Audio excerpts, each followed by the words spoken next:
ভয় হলো মানুষের জীবনে এমন একটি আবেগ যেটা না থাকলেও মঙ্গল, আর থাকাটাও প্রয়োজনীয়। এই ভয় মাঝে মাঝে মানুষকে কোনো কর্ম করা থেকে বাধা দেয়, আবার কখনো মানুষকে এই ভয়ই কোনো কর্ম করতে প্রেরণা প্রদান করে। এবার যেমন মৃত্যুর পর আমরা স্বর্গ লাভ করব নাকি নরক বাস করব, সেই বিচারটা ভয় হিসেবে মানুষের মনে ঘর করতে থাকে। আর এই ভয়ের বিষয়ে মানুষ এতটাই ভাবে যে নিজের জীবনের লক্ষ্য, উদ্দেশ্য, রীতি এই সব কিছুর বিষয়ে ভুলে যায়। দেখতে গেলে মৃত্যুর পরে কি হবে সেটা আমাদের মধ্যে কেউ জানে না, সেটা তো মৃত্যুর পরেই আমরা জানতে পারবো।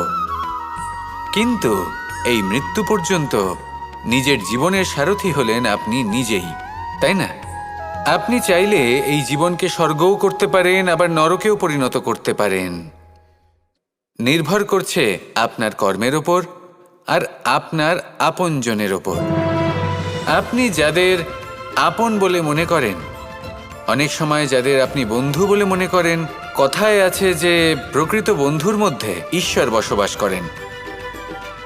এই বন্ধু আপনাকে হয় পথ থেকে সরিয়ে দেবে বা উচিত পথে নিয়ে আসবে। এরাই আপনার জীবনকে স্বর্গ করে তুলতে পারে বা আপনাকে নরক পথেও টেনে নিয়ে যেতে পারে। তাই জীবনে নিজের কর্মের বিষয়ে আর নিজের সঙ্গের বিষয়ে ভাবুন, সতর্ক হয়ে এগোন আর আমার সাথে ভালোবেসে বলুন, রাধা রাধা। প্রত্যেক মানুষ নিজের জীবনে দুঃখ অনুভব করেন। প্রত্যেকের দুঃখ আলাদা হতে পারে। কারোর মনে এই দুঃখ থাকে যে সে তার বাবা মায়ের সব ইচ্ছে পূরণ করতে পারেননি। কেউ এটা ভেবে দুঃখ পান যে সে চিরকাল সদাচার করেছেন, সৎকর্ম করেছেন, কিন্তু তাও তাকে দুরাচারী বলে মনে করা হয়। কেউ এটা ভেবেও দুঃখ পান যে তার সামনে যে ব্যক্তি রয়েছেন তার চোখে তিনি শত্রু হয়ে উঠেছেন বা দুষ্ট হয়ে উঠেছেন, যেখানে তিনি হয়তো কোনো অনুচিত কাজই করেননি। এবার এই সমস্ত বিষয় নিয়ে ভেবে নিজের ব্যক্তিত্ব নিয়ে সন্দেহ প্রকাশ করবেন না। যদি নিজের ব্যক্তিত্ব নিয়ে কোনো সন্দেহ থেকে থাকে, তাহলে কর্ম সংক্রান্ত প্রশ্ন করুন যে আপনি যা করেছেন তাতে কি উচিত ছিল, কি অনুচিত ছিল। যেটা প্রয়োজন সেটা এটা বোঝার যে আপনার অন্তর্মন, আপনার বিবেক আপনাকে কি বলছে, আর আপনার অন্তর্মন আর আপনার বিবেক আপনাকে যেটা করতে বলবে শুধু সেটাই করুন। আর তারপরে এই সংসার কি বলবে, কি ভাববে সেসব নিয়ে ভাবতে যাবেন না, কারণ এই সংসার তো ঈশ্বরকেও প্রশ্ন করে থাকে, ঈশ্বরকেও দোষী মনে করে। কখনো কখনো যখন কোনো ঘটনা মানুষের ইচ্ছা অনুযায়ী ঘটে না, তখন মানুষ এটা বলে যে হে ঈশ্বর, আপনি আমার পাশে থাকলেন না, আপনি বড়ই কঠোর, এটা আপনার দোষ।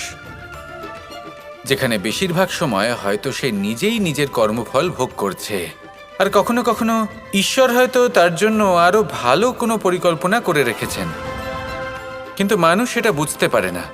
তাই দিনের শেষে যেটা প্রয়োজন সেটা হলো নিজের মনের কথা বুঝতে হবে। আপনার বিবেক কি বলছে শুধু সেটাই করুন, আর সামনে এগোতে থাকুন। আমার সাথে ভালোবেসে বলুন, রাধা রাধা। এই সংসারের একটা নিয়ম আছে, বা বলতে পারেন লোকে তাই বলে, যে শক্তিশালী হয় সে শক্তিহীনকে নত করে দেয়। এমনটাই হয়, তাই না? আবশ্যক নয়, কখনো কখনো এমনও হয় একজন অসমর্থ ব্যক্তি সমর্থ ব্যক্তিকে নত করে দেন। এটা সম্ভব, এও হতে পারে। আর এটা তখন হতে পারে যখন তার মধ্যে ভালোবাসার শক্তি থাকে। ভালোবাসার শক্তি এই সংসারে সবথেকে বড় শক্তি হয়। এই ভালোবাসার শক্তি দ্বারাই নির্ধন সুদামা আমাকে দিয়ে নিজের পা ধুইয়ে নিল, কিছু না বলেই, কিছু না চেয়েই। এই কর্মের আধার ছিল শুধুমাত্র ভালোবাসা।